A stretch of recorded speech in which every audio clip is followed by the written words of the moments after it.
I'm basically drawn to people. I go out there and then somehow I'm in the right place at the right time.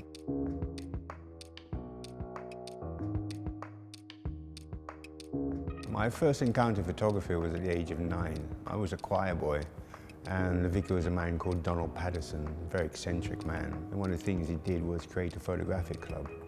And at the age of 9, I wandered into the dark room, saw one of the older choir boys doing a print. And this image appeared, and I was like, wow, magic, you know. And from that moment, I was struck, you know. That was it. I knew what I wanted to do with my life. I was a bit of a strange kid, really. As I said, I never really fitted in with all my friends and such, because, you know, they were all into football and that kind of thing. And I was just really obsessed with photography. I was very shy, but when I had the camera in my hand and I wanted to take photographs, no one could touch me. And so that's where, you know, gave me that confidence. You know, growing up as a young black kid in East End, it was very difficult for me because basically there was no one in that circle of photography as a black person that wanted to work at that level of photography. Because, like, for instance, when I was leaving school, I met my careers master and they said to me, "So Maurice, what do you want to do?" And I said, "I want to be a photographer." They said, "Don't be stupid, boy, there's no such thing as a black photographer." I said, "Oh, yes, there is." I said, "It's Gordon Parks." "Who's that?" You know, etc., etc. And they said, "Do you want to do weddings?" I said, "No, I don't want to do weddings. You know, I want to be a photographer."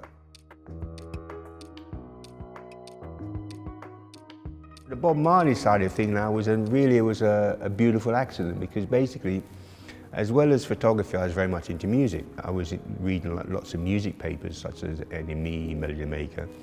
And I'd read in one of them that he was coming over to do his first tour of England. So I decided to bunk off school,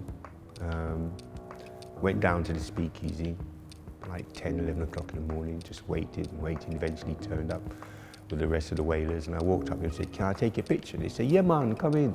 So I went in, you know, I was taking pictures while they were doing their sound check.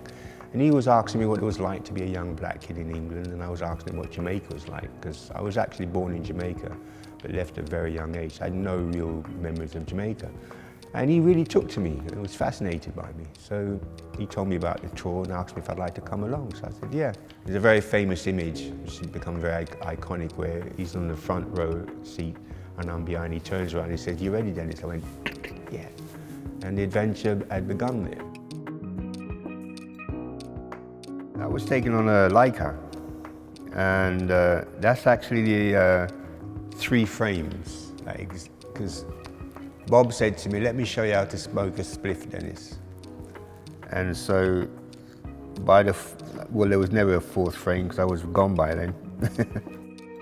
The music side of things for me was never my plan. Social documentation side of things for me was always more important in some ways than the music side of things for me. So I actually used the money from the music side of things to finance. Yeah. Well, I'm immensely proud to be part of the exhibition. I mean, there's some great photographs there, and I think the importance of it is it gives people an insight of black lives at the time in Britain, you know. And it's important to bring things together to show people what it was like at that time, and how in some way maybe we've progressed, you know, if we've progressed in that sense. Well, this was taken in a place called the Black House, which is an organisation run by a man called Michael X. He was England's answer to Malcolm X, but a very notorious character, of a very shady character.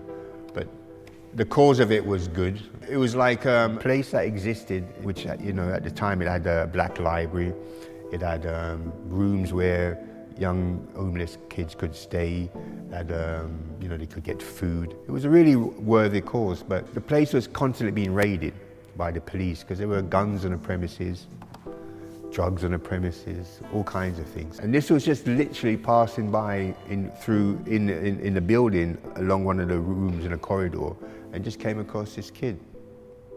That was it.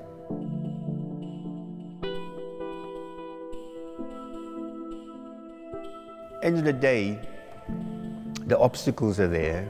You just got to find a way to get over the obstacles, basically. Bob told me that. He said, time will tell. And that's what's happened to everything I've ever done. I've always been that little bit ahead of the game. It's all about communication at the end of the day, you know, just breaking those barriers down.